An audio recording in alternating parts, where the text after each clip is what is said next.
Hello dear students, how are you. आज हम class 10th science की वर्कशीट नंबर 29 करेंगे। जैव प्रक्रम। पौधों के लिए नाइट्रोजन, फास्फोरस तथा दूसरे खनिज लवणों के लिए मृदा निकटतम तथा प्रचुरतम स्रोत है। इसलिए इन पदार्थों का अवशोषण जड़ों द्वारा जो मृदा के संपर्क में रहते हैं किया जाता है। यदि मृदा के संपर्क वाले अंगों में तथा क्लोरोफिल युक्त अंगों में दूरी बहुत कम है तो ऊर्जा व कच्ची सामग्री पादप शरीर के सभी भागों में आसानी से विकसित हो सकती है। यदि पादप शरीर की अभिकल्पना में परिवर्तन के कारण यह दूरियां बढ़ जाती हैं तो पत्तियों में कच्ची सामग्री तथा जड़ों में ऊर्जा उपलब्ध कराने के लिए विसरण प्रक्रम पर्याप्त नहीं होगा। ऐसी परिस्थितियों में परिवहन, जाइलम तथा फ्लोएम की एक सुदृढ़ प्रणाली आवश्यक हो जाती है।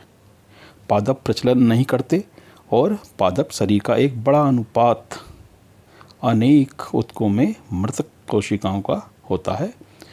इसके परिणाम स्वरूप पादपों को कम ऊर्जा की आवश्यकता होती है तथा वे अपेक्षाकृत धीमी वहन तंत्र प्रणाली का उपयोग कर सकते हैं।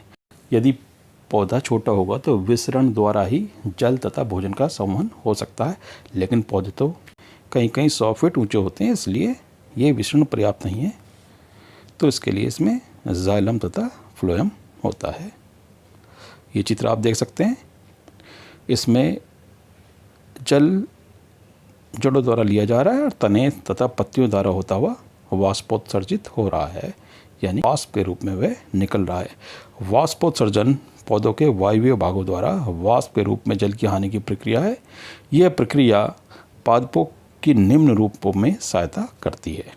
कै जल के अवशोषण एवं जड़ से पत्तियों तक जल तथा उसमें विलय खनिज लवणों की ऊपरी मुखी गति, यानी जड़ से ऊपर की ओर जल तथा खनिज लवणों का वहन या ऊपर जाना। ख पादपों में ताप के नियमन में सहायक। जल के वहन में मूल दाब रात्रि के समय विशेष रूप से प्रभावी है। दिन में जब रंध्र खुले हैं, वाष्पोत्सर्जन कर्षण जाइलम में जल की गति के लिए मुख्य प्रेरक बल होता है। वाष्पोत्सर्जन में ऊर्जा का उपयोग नहीं होता। स्थानांतरण पत्तियों से खाद्य कारखाना से पादप के अन्य भागों तक भोजन के वहन की प्रक्रिया है। स्थानांतरण में ऊर्जा एटीपी से उपयोग होती है। पादप वहन तंत्र से भंडारित ऊर्जा युक्त पदार्थ तथा जड़ों से कच्ची सामग्री का वहन करता है। पादप में दो मुख्य चालन पथ नलिकाएं हैं। जाइलम जो मृदा से प्राप्त जल तथा खनिज लवणों का वहन करता है, और फ्लोएम जो पत्तियों से जहाँ से वे संश्लेषित होते हैं प्रकाश संश्लेषण के उत्पाद पौधे के अन्य भागों तक वहन करता है। जाइलम तथा फ्लोएम के कार्यों में अंतर, यानी जाइलम का काम है जल और खनिज लवणों का वहन करना, और फ्लोएम का कार्य है जो पत्ती में भोजन बनाए उसको पौधों के दूसरे भागों तक पहुँचाना।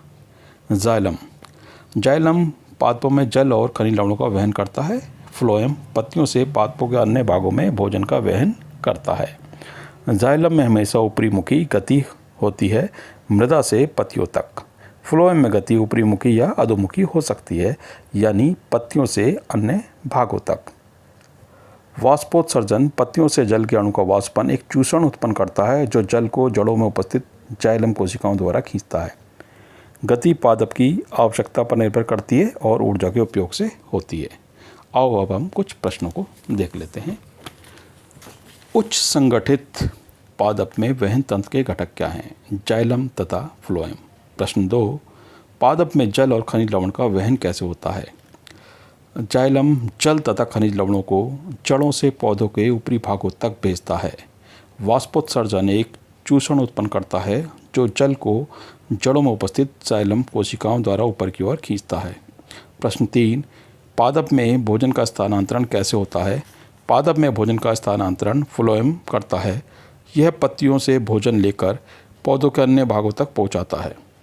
प्रश्न 4, पादप में जाइलम किसके वहन के लिए उत्तरदायी है? इसमें जल लिखा है तो जल लिख लेते हैं, वैसे जल और खनिज लवण।